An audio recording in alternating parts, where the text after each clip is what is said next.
Watch the ride.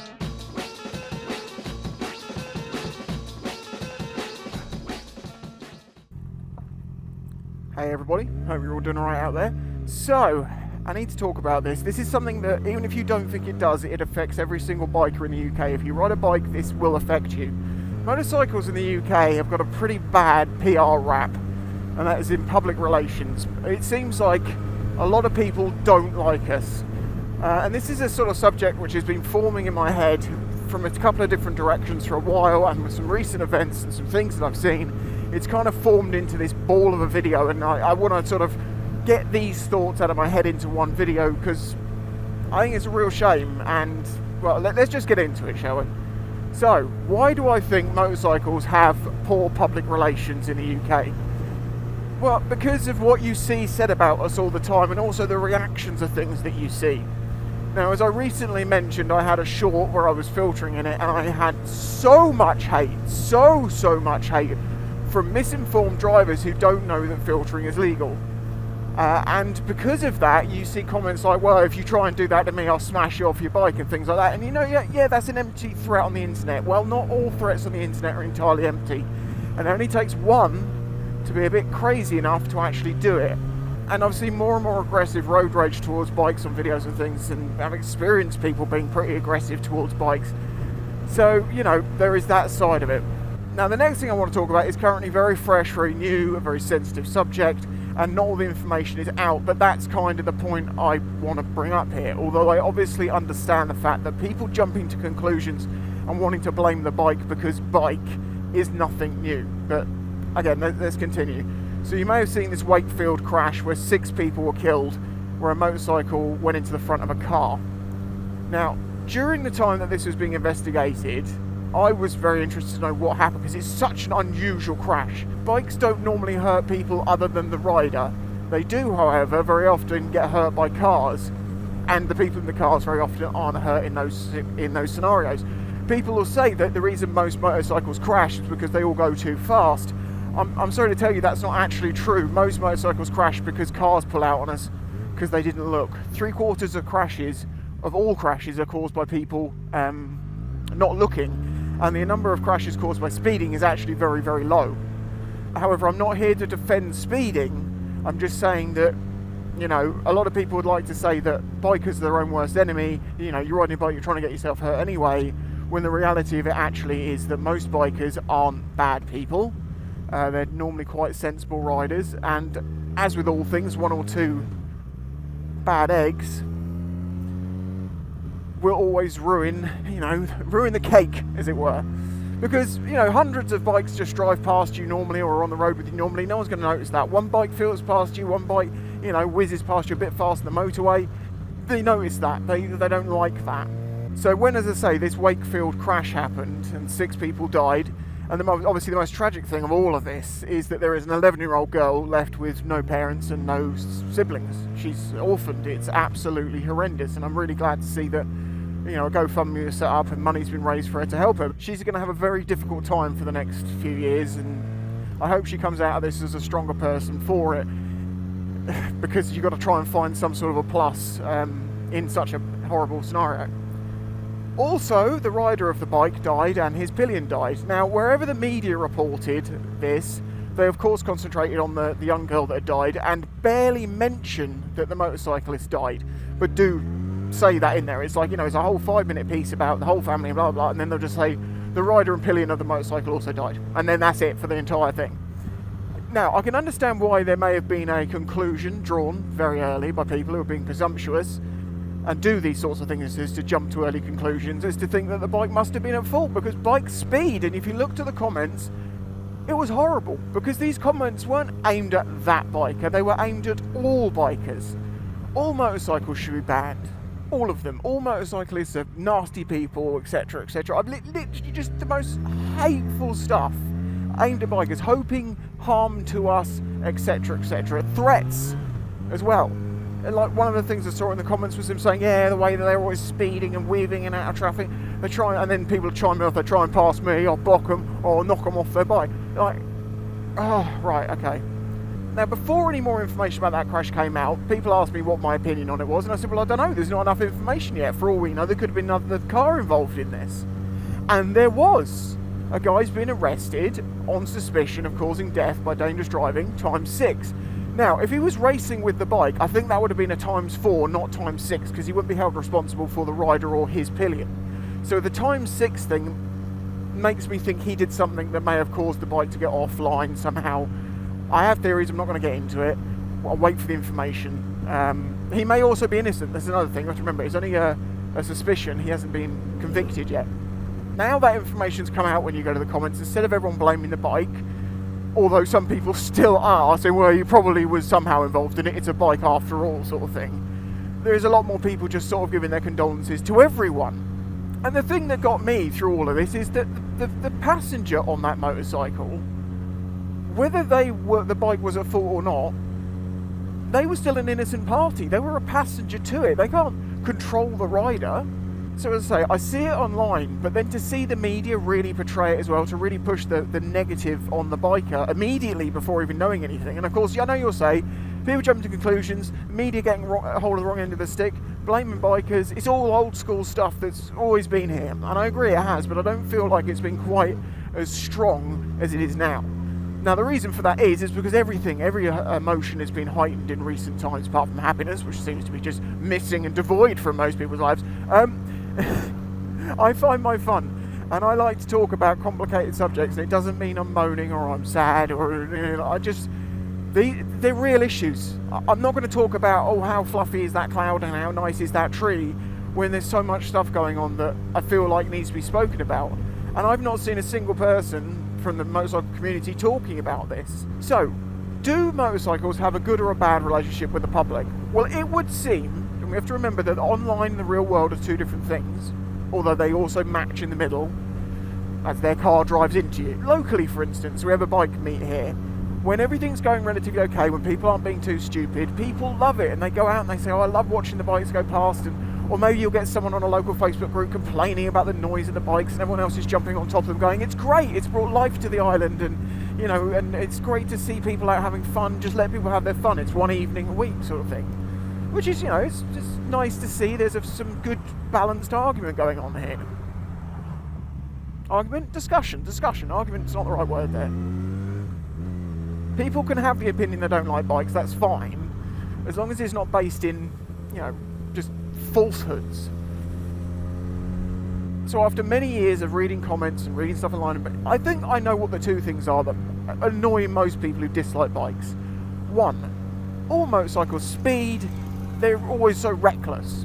Now, I'm not going to deny that most motorcyclists may push the speed limits a few miles an hour, yes.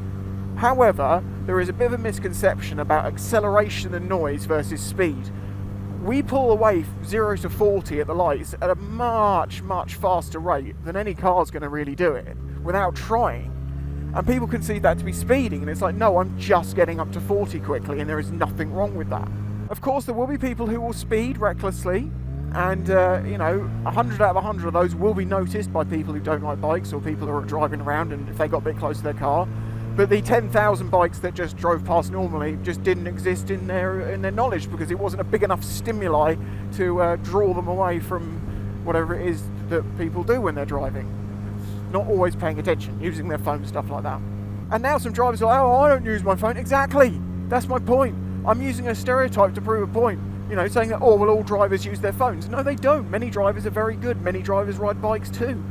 And for every one car I've seen try to block me, I've probably seen 200 move out my way while filtering. So I'm not saying that the whole thing is bad, but the problem we have is that the one bad egg will do damage to you. And it seems like that one bad egg has been multiplying in recent years, and it's because of these things. So that's the speeding side of it. And of course the other side of it is filtering. Lots and lots of drivers do not like the fact that we can filter, do not know that it is legal for us to filter. And again, this is not new. Many years ago I experienced this when I was on my 125 and then got onto my bigger bikes, and I basically made a t-shirt and hoodie campaign called Yes, It's Legal, with a design that was for filtering. The idea of that was to try and make people see it and be like, what do you mean it's legal? That's illegal. And I'm like, no, actually it's not. The idea was to try and educate people. Hopeful, I know, but you've got to try and do something, as am I with making this video. When I see biking, because I love it so much, I don't just see it for how much I love it, I see it for wanting to preserve it for people in the future. Now, people say, going on a very slight side tangent here, very quickly, because I know what people are like, and I always want to cut these ideas off. But suppose you like electric bikes, and that's killing motorcycling. If you look at the rules, motorcycling was not killed by the electric bike. Motorcycling was killed by a law brought in to make them illegal, and the electric is the only option left over. I don't necessarily agree it's a good idea, and I don't necessarily agree it's going to happen.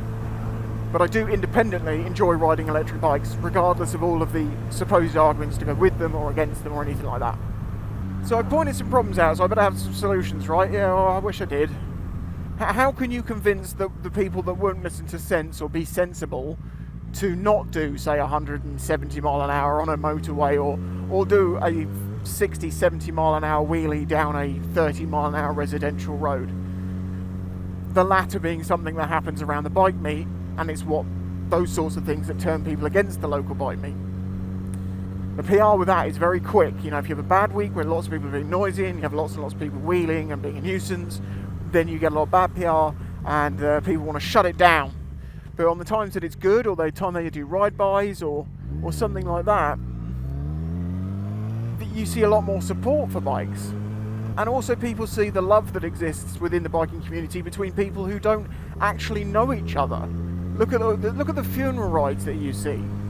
So a biker dies, and in the local area as many people can get together as possible and go on a big ride to, just to support this person that was within our community who they didn't know, but they want to show their appreciation to them as a fellow rider. And this camaraderie, this community around biking exists like this because of the common enemies we have, as it were, the dangers of what people think of us and the things we deal with on the road. Of course, there's also riding the bikes and riding together and like-minded people and that, but I've come to realise I thought bikers were a type. They're not. In the same way that car drivers not a type. You wouldn't define people by being, oh, well, they're a driver, so, because, everyone drives.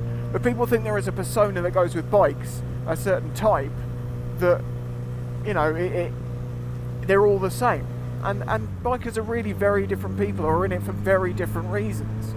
And of course, within the biking community, we have people who are sort of hateful towards other people within the community because they don't see biking for what they see it as. And that's problematic in itself, really. When we're already under the microscope, as it were, and we've already got a bit of a bad PR relationship, it would probably be better if people were just supportive of anyone on two wheels. In the same way that I'll nod at any scooter or licensed scooter, motorcycle, anyone. Because we have a common thing that we go through the same stuff, we're taking the same sorts of risks. Depending on how we ride, of course, there's always the risks that we manage ourselves, and let's not get into that whole sort of, how to manage a risk on a motorcycle. I have many, many videos for all that in my tips for new motorcycle riders playlist. If you're looking to learn, want to get a bike, look at that video. It will give you everything you need to know. So yeah, I get it. This is all pretty heavy stuff, and it all seems pretty bleak, and I don't have any answers for it, and I don't. But what I do think is that we need to talk about this. We need to highlight this, that we need to be able to we need to defend ourselves as bikers, but we can't do it in an aggressive way, in an offensive way. Look at the Hells Angels. How did they try and fix their PR after bad incidents in local areas? Book runs and things like that, where they get books together for charities, for kids' places, and get toys for kids, and do something for the community. Bikers getting together doing something for the community. Now, maybe that's something bikers can do, but equally I don't necessarily expect people to do that. And I don't know what we could do. People have just complained that we're being noisy while we're doing whatever we're doing, I guess. Now, as I say, I do feel like this has got worse in recent years, and maybe unlike many people, I have more of a finger on the pulse of motorcycles and how they're talked about online and in person in places than many do, because for the past 13, 14 years, I've been a content creator in the motorcycle community, and I read tens of thousands of comments from bikers and non-bikers and hate aim towards me where it can be due and where it's not due, and You know, as I say, people getting mad over filtering, blaming the wrong person in certain scenarios. You know, like, oh, it's fine that the car driver drove at you because you were trying to cut in. You're like, well, no, I'm filtering, and you're not allowed to drive a car at a person regardless of what they're doing. You know, if they're outside of their car, I don't think they'd like me driving my bike at them as a pedestrian on the basis that they tried to cross the road where it wasn't a good idea or something. You know. As I say, I know none of this is necessarily new, but it all seems to be getting magnified. And after seeing, you know, all the comments of hate aimed towards me because of filtering, which is perfectly legal, and then just seeing some of it was just the comments actually on that crash. I really couldn't believe how just nasty people were about bikers. Now I know, you know, oh, don't be sensitive. I'm not offended by this. I don't take any note of it. But the point is, it's a real person putting their opinion out there.